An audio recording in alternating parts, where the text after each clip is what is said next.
Happy Sunday morning, friends. Welcome back to me drawing every day for a year. And this is week 6, so let's get into it. The first spread is a self-portrait spread. I have two thoughts about self-portraits. The first thought is that for sure I'd like to draw myself accurately, but the secondary thought is that it gives me an opportunity to experiment with different techniques, really understand what it feels like to use my particular drawing tool. In this case, it's a pen, and experiment with the capabilities of that particular drawing tool. If it doesn't work out, my face is still here, and I have plenty of empty spreads in the future to work on my face. The second spread was a spread where I had to get something down on paper, and this is what I got down for that particular day. This third spread is I had a few day pen that I was working with, and I was drawing a horse. As a young child, I loved drawing horses. In grade school, that was my thing. I also had a classmate in grade school who had amazing amounts of talent. She had the ability to draw horses, other animals, classmates, and I remember this one time where she drew characters of each of us, and she had this sort of group portrait. It was amazing. It's still locked in my mind, and I often wonder what happened to her. Her name's Michelle. If she happens to see this video, we went to General Mercer public school, and I hope she's a practicing artist, because she had amazing amounts of artists when we were, 8, 9, and I wonder, and I can't imagine where she is now with that talent, but I hope she's practicing and producing amazing art.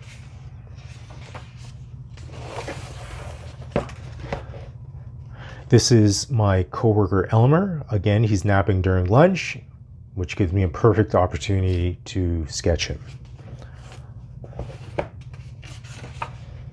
Another self-portrait spread, somewhat different from my first self-portrait that I showed you.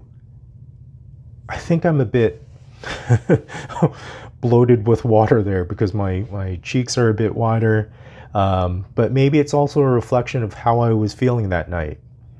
I don't know, but you'll see some more self-portraits down the road.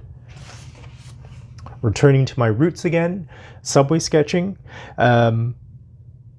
Perfect opportunity. Sometimes when I jump on the subway and I see a person on their phone, I'm very hesitant to pull out my sketchbook. And I knew during this day, this was done February 8th, I had to get a sketch done because I didn't have time that night. I was working the entire day, and this was my window of opportunity. And I saw this woman on her phone, and I had to grab it. So I just immediately pulled out my sketchbook and drew her.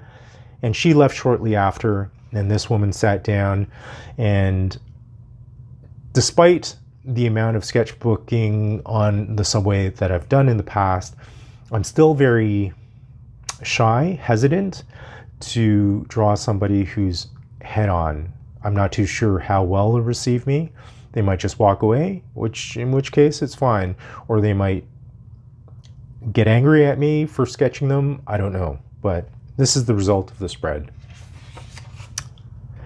Let's move on to the next spread. Another self-portrait. I was having fun. I was playing with an idea of obviously putting two of my faces in the same space, finger in the air. This actually might be a painting. I don't know. I have an idea for a painting with two self-portraits in the same space. Now, another self-portrait spread. I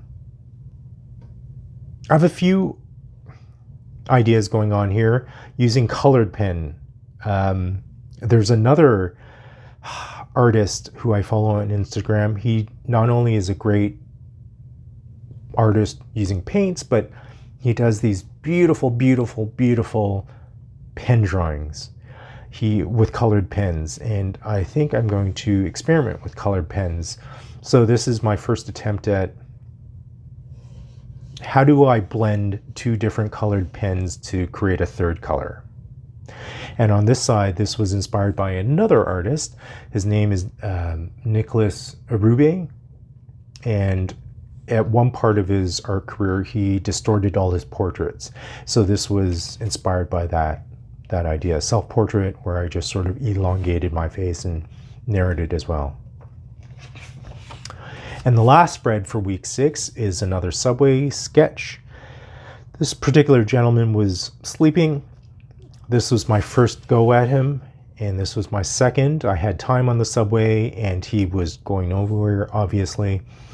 And I drew in his jacket, and then I just started shading, putting all the folds and the wrinkles of his jacket, and it just evolved into a drawing about folds. I really liked how it naturally, the drawing sort of dictated where I went with it.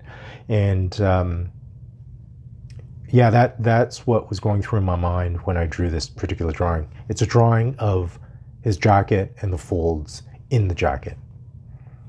So hopefully I'll try to get into that mindset again, letting the drawing dictate where I go with it and not having a preconceived idea of what it should look like. So that's it for week 6. I hope you enjoyed it. Thank you for joining me, and come back for week 7 next week. Have a good week. I'll see you soon.